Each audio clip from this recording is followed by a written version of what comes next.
જવાન જય કિસાન જય જવાન જય કિસાન બધા યુટ્યુબ ફેમિલીને જય માતાજી ભાઈ આવી ગઈ આપણે ભરતસિંહ બારડની વાડીએ જે ફાર્મર લાઈફના ઓનર છે ભરતસિંહ બારડ ના તેનો ભરત છે કયો કાબરો છે કયો છે કાબરો અને આ બાજુ છે ભૂરિયો આ બંને બળદભાઈ બાંધીકલ છે ભરતસિંહની વાડીએ અને આ આપણે ભરતસિંહ બારડની વાડીએ ભાઈ અને આ બાજુ એની આ જવાર કેટલી કાકા ઉછી છે જવાયર અંદાજથી તેની 10 ફૂટની આજુબાજુ છે 10 ફૂટની આજુબાજુ ભાઈ જવાર ઓછી છે જો અંદાજિત મારા અંદાજ પ્રમાણે હજી જો તમે હજી નથી જો આખો કેમેરો ઓછો કર્યો તેમ છતાં પણ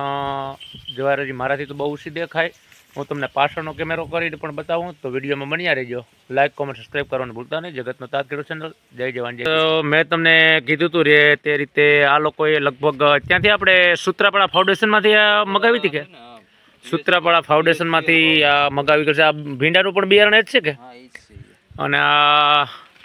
કમસે કમ જવાય મારા અંદાજ પ્રમાણે 10 ફૂટ ઊંચી છે કાકા તમે જરાક ઊભો તો ત્યાં કેટલીક ઊંચી છે મારે જોવું અને યુટ્યુબ ફેમિલીને પણ બતાવું જો આ રીતે ભાઈ કમ્પ્લીટ અત્યારે જો આપણે આમ મેં 3 ફોન સ્ટ્રેચ કર્યો તેમ છતાંય મને 9 ફૂટનો તો લાગે હો અંદાજિત 5.5 ફૂટ ઉપર ને અંદાજિત 3 ફૂટ ત્યાંથી જવું છું એટલે 8-9 ફૂટ જેટલું ઊંચું હોય છે કે નહીં દીભાઈ 8-9 ફૂટ જેટલી ભાઈ જવાર ઊંચી છે ને આ છે આપણે સૂત્રાપાડા ફાઉન્ડેશનની જીએસએલ ફાઉન્ડેશન કહેવાય ત્યાંની છે અને આ એનો ભૂરિયો ભરતભાઈ ના છે અમારે ભરતસિંહ બારડ તે ફાર્મર લાઈફ ખેડૂતનું જીવન ટૂંકમાં તેના ઓનર છે ભરતસિંહ બારડ આ બાજુ ભાઈ ભરતસિંહ બારડ એક મીંદડી બેઠી ને આ બાજુ છે કાબરો કાબરો ભરત ને આ બાજુ આપણે આ બધી ભીંડા જે લઈ આવ્યા હતા જે આપણે સૂત્રાપાડા ફાઉન્ડેશનમાંથી કીટ જ આવે બીજી ભરતકાકાની સ્પેશિયલ કીટ આવે જો આ તેનું બિયારણ એક આપણે દૂધી પણ છે બહુ મસ્ત દૂધી છે કંઈ ઘટે નહીં એવી ભાઈ આ સૂત્રાપાડા જે આપણે જીએસએલ ફાઉન્ડેશન આવે તેનું બિયારણ છે આખું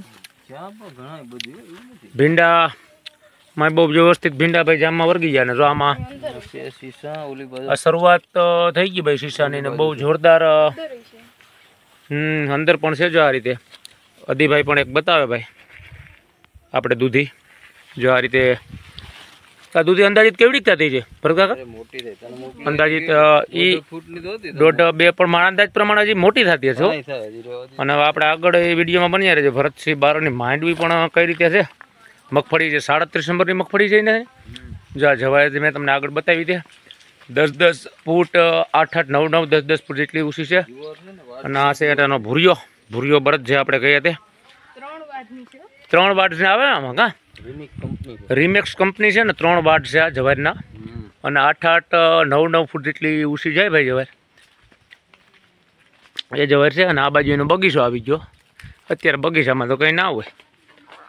એવી બધી ભાઈ જો ગીરના એરિયાની પોઝિશન છે તો નવા જે મિત્રો હોય તે લાઈક કોમેન્ટ સબસ્ક્રાઈબ કરવાનું તો ભૂલતા નહીં ભાઈ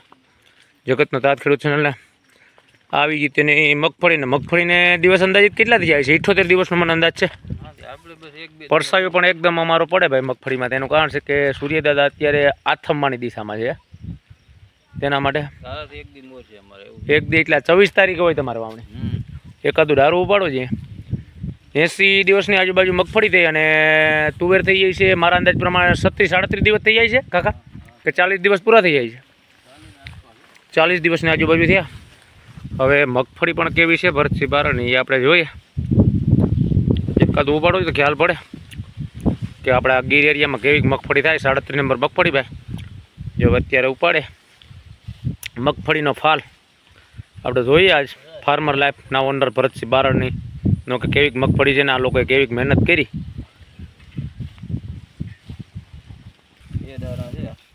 વાહ ભાઈ વાહ 2 ડારા કમ્પ્લીટ છે ભાઈ ને જો આ રીતે પોઝિશન છે મગફળીની શેષા બીબર તો દેખાય પણ એ બધી તો ભરાઈ જાય બરાબર છે કમ્પ્લીટ ભરાઈ જાય ભાઈ બીબર માંડવી બહુ સારી થાય વાંધો નહીં આવે ગીરના એરિયામાં નહીં વાંધો તો નહીં આવે 80 દિવસની આજુબાજુ મગફળી અને 40 દિવસની તુવેર। બીજી બાજુ એ લોકોને હેમર મગફળી વાવી ગયેલ છે, તે પણ તમને બતાવું તો વિડીયોમાં બન્યા રહેજો। જો આ બાજુ આવી ગઈ ભાઈ હેમર મગફળી, અને જે પાછળ દેખાય તેમાં આંતરિક પાક તરીકે તુવેર વાવી ગયેલ છે। હેમર મગફળી બહુ મસ્ત અને વ્યવસ્થિત છે ભાઈ, ડોઝ બોજી હારા મારી ગયેલ છે। આમાં કંઈ પાનબાનનો ફરિયાદ નથી નહીં ભરત કાકા? પાનબાનની તો આ બધી રીતે બહુ વ્યવસ્થિત છે, કમ્પ્લીટ લીલી હેવાર પડી ભાઈ। તો આ છે ગીરની રોનક। તો જે નવા મિત્રો ભાઈ લોંગ વિડીયોમાં સપોર્ટ કરજો જગતના તાત ખેડૂત ચેનલને। જય જવાન જય કિસાન, બધા મિત્રોને જય માતાજી, જય હિન્દ, જય ભારત।